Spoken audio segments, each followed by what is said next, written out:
2023 has been quite the up and down year when it comes to professional wrestling. Some matches and shows have been so goddamn good, it just makes you want to take them, liquefy them, and smear them all over your face. Maybe even ingest them so they drip down your gullet into your stomach, and they can be part of you until you shit them out. And then you wonder, why the hell and how the hell was I able to ingest matches when really, unless I was actually part of them, unless I actually got the wrestler's juices in my mouth, how would I be able to ingest that? I don't know what the hell I'm even talking about, but 2023 certainly was quite a year for professional wrestling, and I'm here to talk about some of the matches that I absolutely enjoyed throughout the entire calendar year. Kinda. Almost. Maybe not quite the entire calendar year, but the most important part of the calendar year. I'm John Rentham with my top 25 favorite wrestling matches of 2023 list with some honorable mentions. Let me know your favorite matches in the comments, please. I'm recording this and the least favorite matches list early in December for a couple reasons. One, I've got a lot of work coming up. I mean, a lot of work. Like, I'm going to be working a bunch of straight days, a lot of weird shifts, a lot of extra shifts because it's the holiday season, whoop-de-doo and hickory-dock. And basically, I have money to put in my stocking. Actually, I don't have stockings anymore. My stockings are in the wash. Enough about that. I'm recording these because I'm also going to be busy with other projects and taking a little bit of personal time around the holidays because I love wrestling and I've loved some television programs, some pay-per-views that they'll talk about on this particular list. I've hated some, as, you know, the least favorite list shows. Honestly, it's kind of gotten to where I feel like I need to do this now because, sure, NXT Deadline and AEW World's End could have some great matches, but since they haven't happened yet, and even if Dynamite and or Collision and or Raw, SmackDown, or even weekly NXT have some good matches, this really just feels like the perfect time to talk about the best of the best, in my personal opinion. So, let's get to the honorable mentions now. So, the honorable mentions, and there have been some other great matches as well. Let's talk about Will Ospreay versus Tetsuya Naito, the G133 semifinals.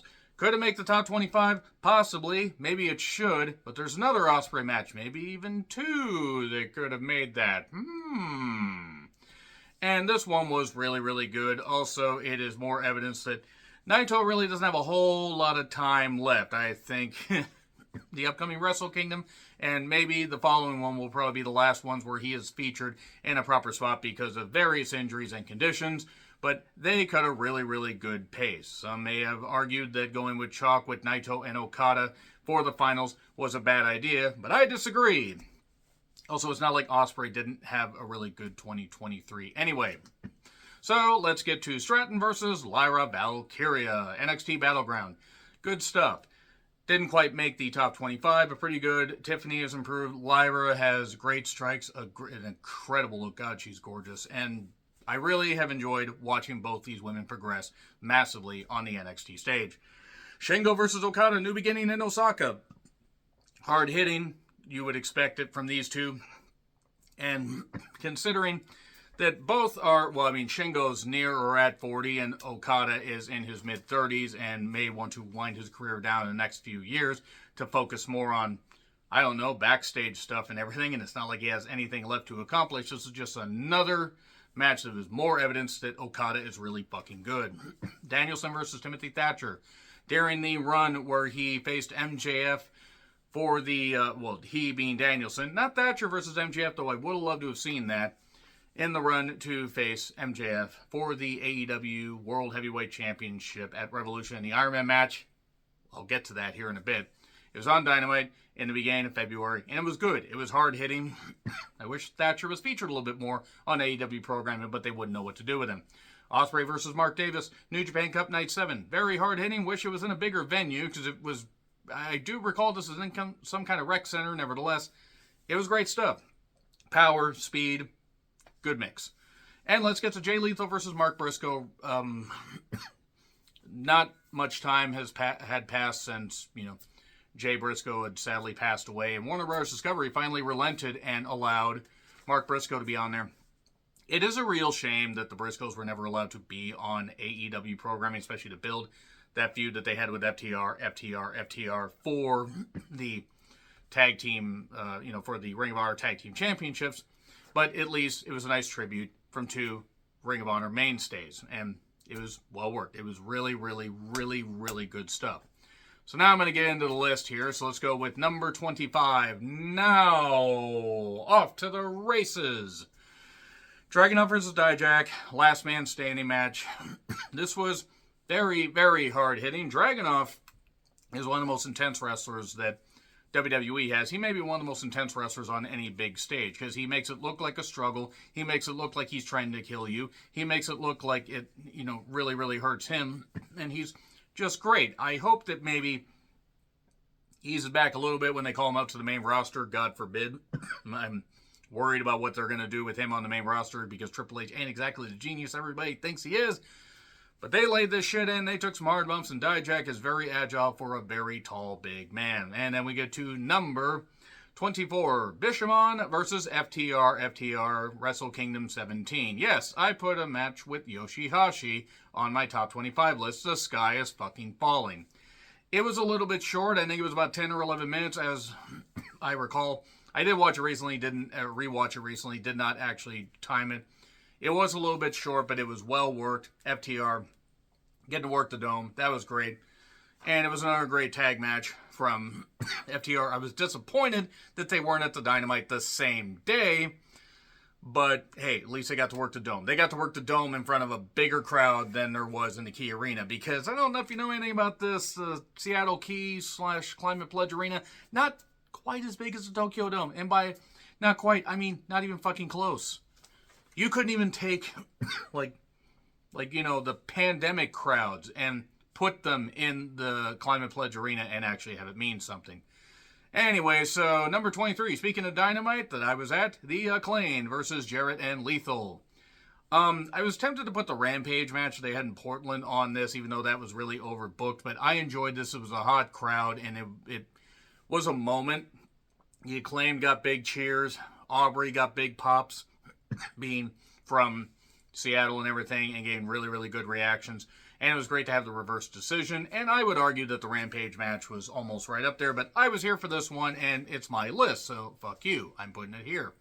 Number 22, Ospreay versus Shota Umino. One of the most recent matches on the list. It was really goddamn good and hard hitting. I got to see this after the fact, a few days after the fact, because it was Crown Jewel weekend, and I was very busy with a whole lot of things like work and just work in general and other projects. So that's why I decided to watch it a couple days after, and I was impressed. It mostly flew by. I don't think it needed to be quite 40 minutes, but it was well worked, and more evidence that Ospreay has had a hell of a 2023, and Shota is really rising up quickly. His entrance, granted, takes about 4 years, but nevertheless. So, let's get to number 21. MJF versus Adam Cole, baby, from the beginning of June 2023. Obviously, on the 2023 list, it would have to be June of this year. If it was June of last year, that would make it totally pointless. So, MJF and Adam Cole, yeah, the time limit draw, that kind of stuff, 5 more minutes. This would lead to them being bruchachos for life, or bruchachos, I don't know, brouhaha. I don't know what I'm talking about.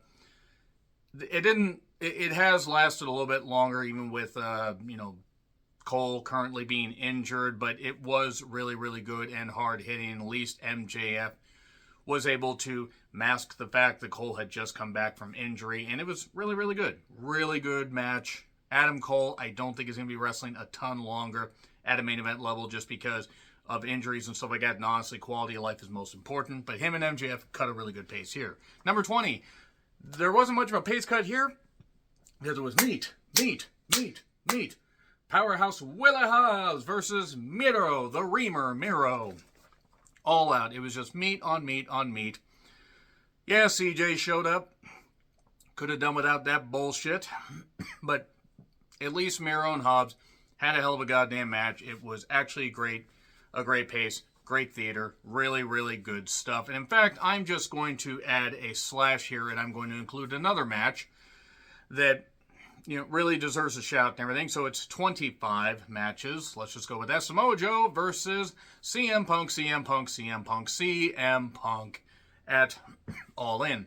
It's great stuff, and then whatever happened, happened, and now CM Punk is back in WWE, and Tony Khan is left holding, not a lot of wrestlers that really have a whole lot left, and some younger wrestlers that, quite frankly, probably aren't going to be able to carry the ball.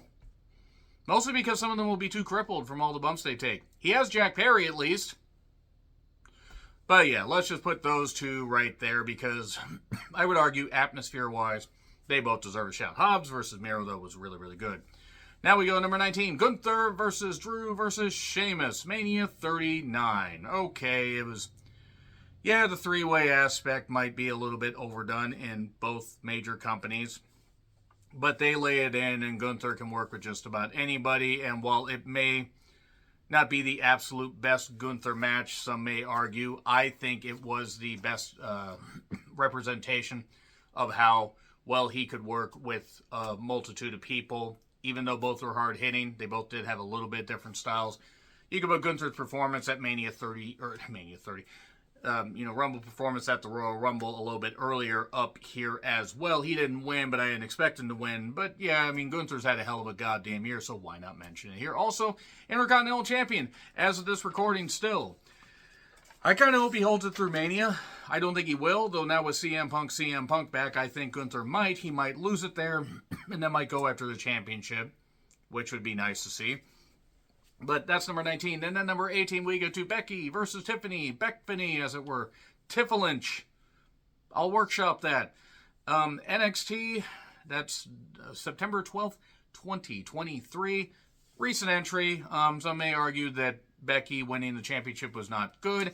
I think she helped elevate it. Tiffany wasn't having the best reign anyway. I'm not saying take the title right off of her. She still has been doing fine. But Tiffany has had a really good career, or really good, early start to her career. And it's just going to keep getting better. As long as she stays virtually injury-free, she's going to do just fine. She has improved. That, PME, the prettiest moonsault ever, whatever, is actually really good. And she is laying in her strikes, doing her stuff. She's really athletic. And this loss didn't hurt her, to me.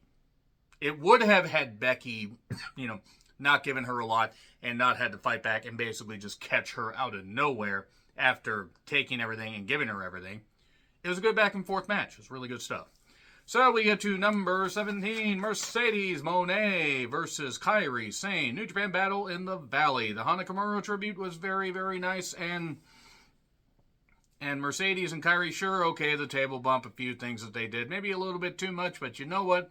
Considering Mercedes has not wrestled since she faced Willow Nightingale because she's been rehabbing her ankle injury, and also, apologies, winter weather is a goddamn bitch.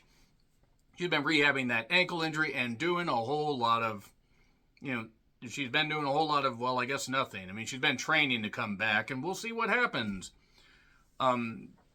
Hopefully she gets to wrestle in the Dome. Many think that she'll be going back to WWE and making a shock appearance in the Rumble. That is entirely possible. Whatever, the crew will be happy regardless. The crew. God, the fandoms have some stupid names. That's not the dumbest one, believe me. So anyway, number 16, FTR versus White Juice. Jay Whiteo and Juice Robinson on Collision. It was the week before their 2 out of 3 Falls match. It might be on this list, maybe. We'll see. And it's going to be on this list, by the way, just in case you have been paying any attention to my reviews. They cut a really good... I apologize, by the way. They cut a really, really, really good pace here. And I'm not the biggest fan of Jay White, but him and Juice were a really, really good team. Unfortunately, Juice is going to be out for the foreseeable future with an apparent back injury. Hopefully, he can, come back at some point next year and have a great run, because he was pretty much the shining star of Bullet Club Gold and helped make Juice White a lot more interesting. He helped make Jay White a lot more interesting than he actually is. But this is a great match because it was more evidence that FTR can work with just about anybody. And then we get to number 15, Shota Umino versus Zack Sabre Jr. New Japan Cup Night 8. It was great shit. There's a lot of good storytelling in the New Japan Cup. Unfortunately, not a lot of people watched it, seemingly. I didn't see a lot of chatter about it. Selfishly, my reviews for the Cup and the G1 did not do nearly as well as they have in years past, so I might be shelving a lot of New Japan reviews. But this was good stuff. New Japan had some quality matches this year, and they had some shit that, was, well, quite frankly, shit. Stuff with Finley and the Bullet Club version that he has, and House of Torture. But New Japan has been kind of trying to stem the tide and, push a little bit forward. Even if their shows don't have a whole lot of buzz, there are some storylines, but really it is just all about the in-ring action. And Shota and Zack Sabre Jr. had a great, bout with, some great action here. Number 14, Becky versus Trish steel cage match at Payback. 100% better than I expected it to be, not because I didn't think that these two were capable of having a great steel cage match, but the hype around it wasn't all that great. They kept flip-flopping the input on SummerSlam. They kept pushing. They did a false finish on a show in Canada, and then they did this. And actually, the Payback match actually turned out to be pretty goddamn good overall. Great way to open it. Hard hitting. Trish has not been seen since. I don't know if we're going to see Trish back. I'm kind of disappointed. I was kind of hoping maybe they'd have Trish versus Zoe, but that would be a little bit questionable, considering that Zoe was actually around well before Trish was ever born and all that. Okay, enough. It's not Zoe's fault. She was around since Methuselah. Becky and Trish, really good cage match, and that's why it's here on this list. Number 13, Naito versus Okada, G1 Climax 33 Finals. Probably about the last time we're going to see a great match between these respective guys, because I don't think they're going to match it like this again. As pro as they are, Naito's breaking down, Okada is Okada. It was great stuff, though, and Naito gets to hopefully achieve his destino. We shall see. Hopefully he does, because if he don't hear, he ain't gonna again. Great stuff, though, as you would expect. Number 12, Ilya Dragunov versus Carmelo Hayes. NXT No Mercy. I had to watch this a few days after the fact because I was at Collision, Wrestle Dream, and this show was on the same day as Collision. And then I had to work also, from Saturday all the way through to that Wednesday. So I was really tired and didn't have a chance to review this until a little bit afterwards. And while there were issues, and still are issues that I have with the NXT product, Booker T's commentary in particular, there was some really hard-hitting shit between these two. They had a great series of matches. This, I would argue, is the best of the three. And it was Carmelo Hayes just doing whatever the fuck he could, and Dragunov not taking any shit. I mean, he was taking a lot of hard hits, but he was just coming back, and it was great stuff. It was really, really great stuff. And Dragunov being able to currently be the NXT Men's Champion, really good stuff. Really good stuff. And this was a perfect way to really just, cement it as being a hell of a feud this year. And then we get to number 11, Starks versus Danielson strap match at All Out. Okay. I mean, you might argue that this was a little gimmicky and stuff like that, and Danielson being Starks might have not worked all that well in Starks' favor. Danielson, I guess, kind of had to win because, CM Punk had been fired, and they were going to go with this, and that didn't happen, so they had to slot Danielson in.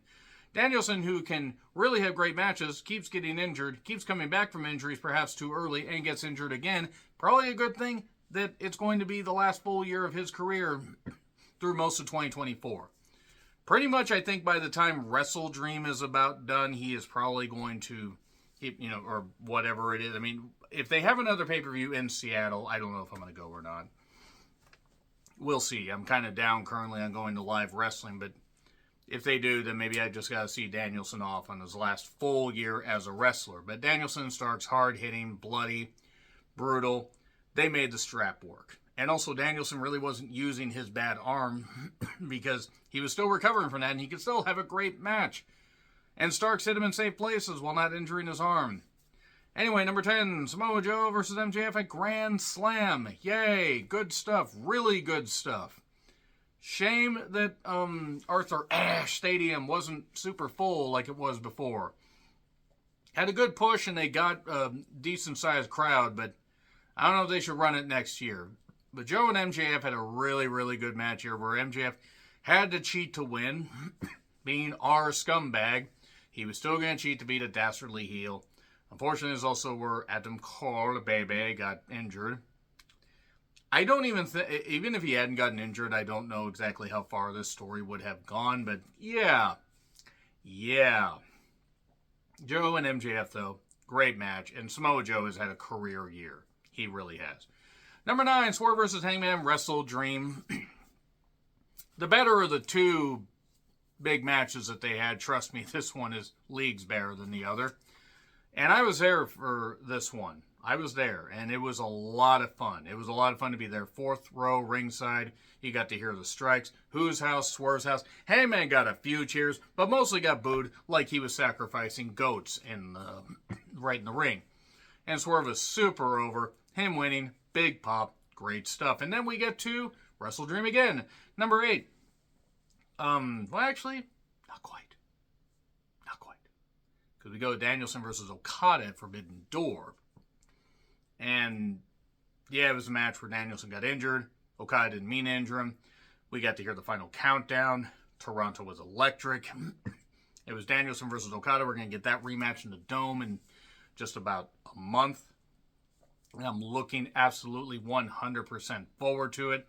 This is a great match. And Danielson managed to somehow continue to wrestle despite the fact that he had a broken bone in his arm. And then we get to Danielson versus Zack Sabre Jr. at Wrestle Dream. It was so close. I was tempted to actually put the Okada match above this, but decided to go with this. I was also there for that.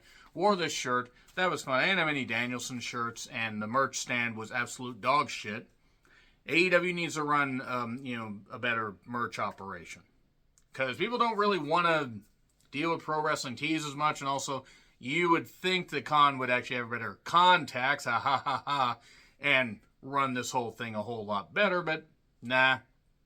But nevertheless, Danielson versus Zack Sabre Jr., a dream match, technical wizardry, great submission work, great strikes. It's everything I could have hoped for. Is it going to be something that everybody's going to be talking about for years and years and years and years and years to come? Maybe people like me that were actually at the arena. Maybe not for a lot of people. But was it very good? Absolutely it wasn't. Danielson, Zack Sabre Jr., two that we weren't sure were actually ever going to get to face off. They actually were supposed to, I think, face off at the previous Forbidden Door, the first ever Forbidden Door, but unfortunately, Danielson got injured in the Anarch Queef in the arena match. But at least we got to see it here, and I got to see it live. So, number 6. You kind of notice there's a whole lot of AEW here. Don't worry. We get to some WWE stuff with Priest versus Bad Bunny at Backlash. And okay, yeah, you could argue celebrity versus a big guy. Does it stretch credibility?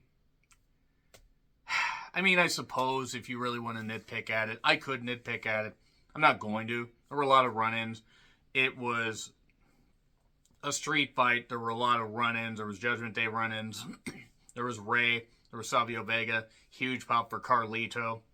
Just like Carlito's dad helped, Jose Gonzalez pop Bruiser Brody in the showers. But that wasn't Carlito's fault, just saying. But big reactions all around. Big bumps. I was worried that Bad Bunny was actually going to be too tense during just his entrance alone. And he wasn't. Now, that was electric. I don't know what the fuck they were saying, because I don't speak Spanish. But they were into his goddamn intro. He was ready. He was focused. He took it seriously. Still eating crow about Bad Bunny showing up about 2 years later. I did not think that it was going to work at all. And it did. It did.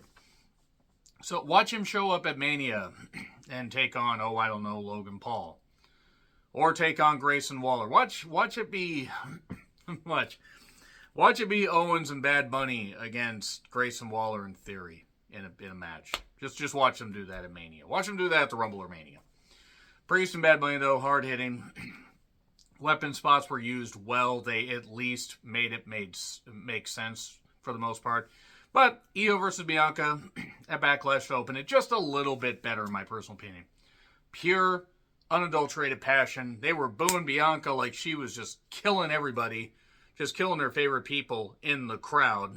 Just wiping out the front row like she's, Sauron with the goddamn, Ring of Power and the sword and all that and everything. Whatever Lord of the Rings goddamn did. But Io was getting cheered like she was a goddess. Io is a goddess. God, she a goddess. God, I love Io. Anyway, let's move on from how much I love Io. Io and Bianca cut a great pace, and the crowd reactions made it even better. It was, to me, the second best women's match in WWE. Now, yes, there's stuff that Julia did in Stardom. There's stuff that did happen in AEW as far as the women working hard. To me, the women's division in AEW just isn't taken seriously enough to really matter, though the women are really trying, because the higher-ups, or the higher-up, doesn't really care about them. Io and Bianca is a perfect example of how to open a pay-per-view hot, or a premium live event, and just have the crowd on their goddamn feet. And this crowd made it even better than it actually would have been had the crowd just been decent. But one was better. Number 4, Charlotte versus Rhea, Mania 39. If you had told me the Charlotte match would be my top 5, I would have laughed in your face. And then I would have felt bad. I would have felt really goddamn bad because you would have been right. The best Charlotte match I've seen in a while. In a long goddamn time, to be perfectly honest. I'm no fan of Charlotte. I'm never going to be a fan of Charlotte. I stand by everything I've said about Charlotte. But what she is able to do with the right opponent, like with Rhea here, is create magic. She's just a super bland character that really drags a lot of people down for the most part, but can have great moments like this. And this is one of the best matches of the goddamn year. It's the best women's match that I've seen this year. At least as far as stuff that I've watched. Now, we get to number 3. Omega versus Ospreay, Wrestle Kingdom 17.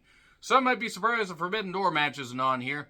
I didn't really think we needed to do the screwdriver spot and a few other things and everything, and I feel that while this did a whole lot of stuff, I feel it meant more in the Dome than it meant in Toronto. Do not misunderstand me. I am not saying, by the way, that this was...